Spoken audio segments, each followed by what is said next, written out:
I was sitting right next to Allie LaForce, who's married to Joe Smith, who had a decent playoffs, but that's Joe Smith was Joe Smith was terrific. As a matter of fact, he had a great series. He really did. He did a heck of a job. All right, it was a wild week last week. Oklahoma, Michigan in the rain. So some big games that kind of shook things. And clearly, as you hit October, it's Alabama, Clemson, and everybody else.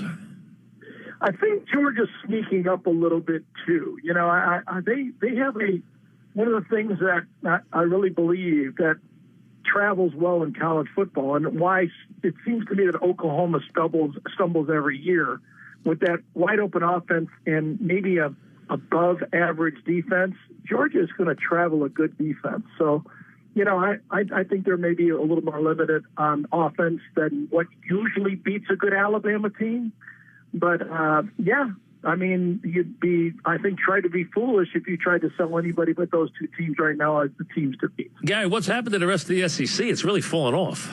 Well, one of the talking points of the SEC this year going in, and I actually at the SEC Media Days said that this is one of the weaker and probably the weakest SEC I've seen since my 12 years in it. And I think top to bottom, I think it's been too many teams chasing for a strategic way or a finesse way to beat Alabama. They've turned around. They looked at Johnny Manziel beat them. They look at how Deshaun Watson played. And I think a lot of the SEC teams have tried to go too much to the spread, too much finesse, too much leaning on their quarterback to try to build their team to beat Alabama. And I think a lot of the teams have lost some of their fundamentals. Now, you know, Georgia's not built that way. LSU wasn't built that way. We can talk about LSU later as a different story. And Florida's trying to build themselves a different way. But for one reason or another, this year in the SEC that was supposed to be a better year with quarterbacks just has not materialized. Talking with Gary Danielson, college football. You know, I mentioned at the top, Alabama, Clemson, everybody else. To me, right now, and I've already had my run-in with the coach, but to me, the next best team is Penn State. I think Penn State's legit. I think they have a chance. They're explosive. They have a great player. I think they are really good. Well, I think the team that's improving the most is Ohio State. Well, that's expected as always. Yeah, you expect that. But I think Penn State's got a heck of a team. Well, I will give you this, that no one's going to discount Penn State this year if they win the Big Ten championship because of the way they played in the bowl game last year against USC and the fact that now to get there, this Penn State team's going to have to beat at Ohio State, Michigan, and then probably an undefeated Wisconsin team when they get into the championship. So they're going to earn it. And you know what? Michigan State's nothing to sleep on. So no, that was a big win last week. If they get through it, it's going to be no doubt they'll be in.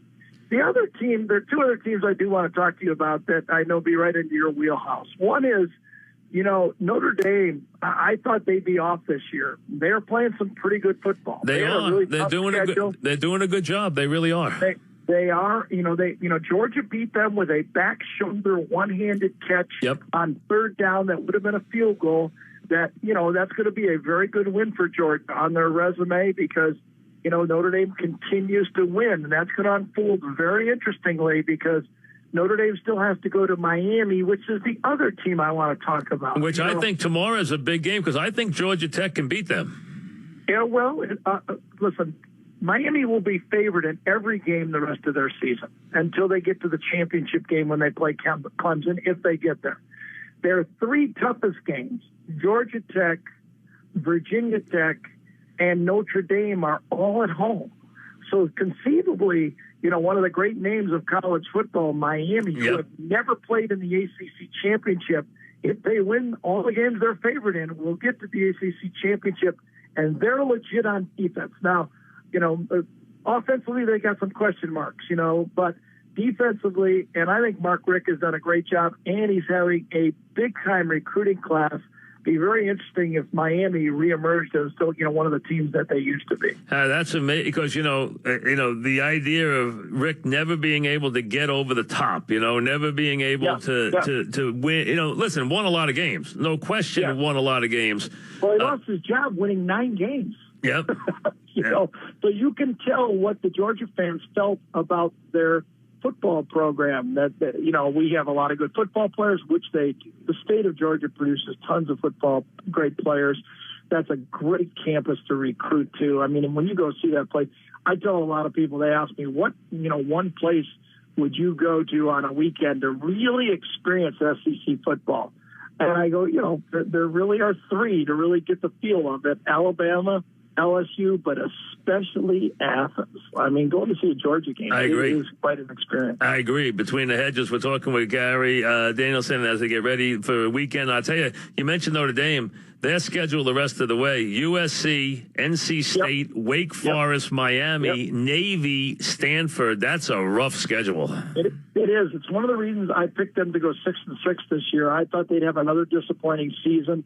They're playing some good football. Even their win against Michigan State, they did not play particularly well in that football game. So maybe call it a tie. The Georgia game and the Michigan State game, they went 1-1. But, with Michigan State now beating Michigan, that's not an easy win to beat Michigan State. And actually, Michigan State played pretty good in that football game. So, yes, if they, there's the real, it's too early for me. And I know talk radio, especially college towns talk radio, they start talking about who's going to be in the Final Four in the, the end of September. Yep. But if you've got one team that could throw a wrench into all of these conference championships, it's always Notre Dame. I mean, if they go the rest of the way with only one loss, beat Miami in Miami with that schedule, considering their one loss was, a tight game to Georgia and Georgia doing so well, they will be a factor, as they always are in the Final Four. And let's be honest, Clemson, after the 2 years they had, have now shown that they have emerged.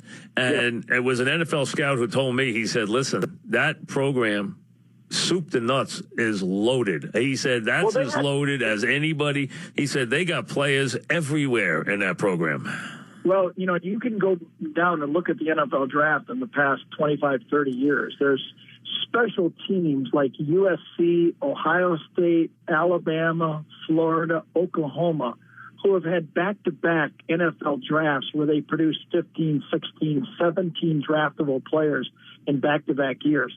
Well, Clemson in the last 2 years have had 17 players drafted, and they're still loaded.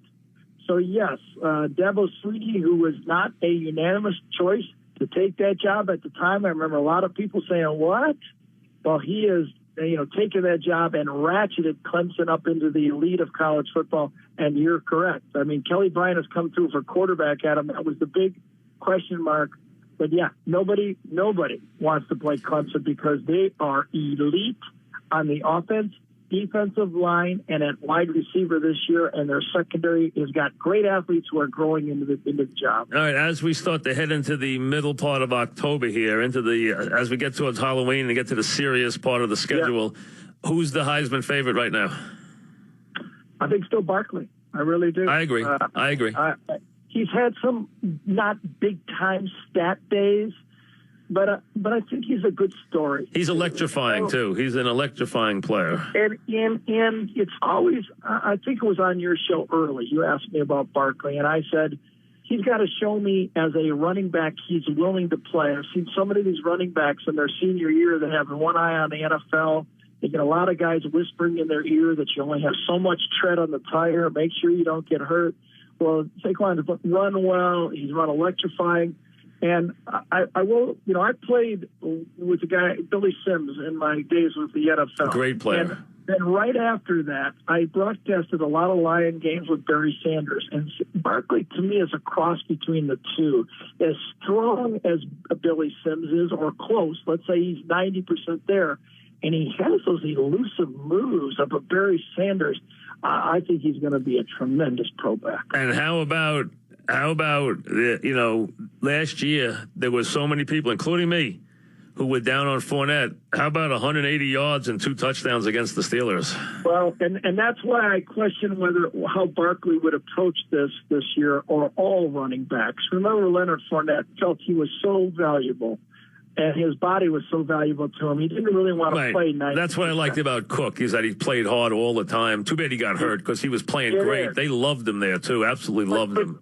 But it is hard to listen. These young athletes are not stupid. They read the newspaper. Yep. They know what the NFL rules are. They know the lifespans of NFL running backs. They know how they count the hits on their body. And Leonard Fournette always was brilliant when he played and when he was healthy. He was and it's almost at the end of this thing. We can get to LSU. LSU is, their uniforms are the same. The program looks the same. They play in Death Valley, but they do not have 25 future NFL players on this team anymore. For whatever reason, maybe all the whispers about Les Miles for 3 years has affected their recruiting classes. They are not elite with talent like they were 3 years ago. Not even close.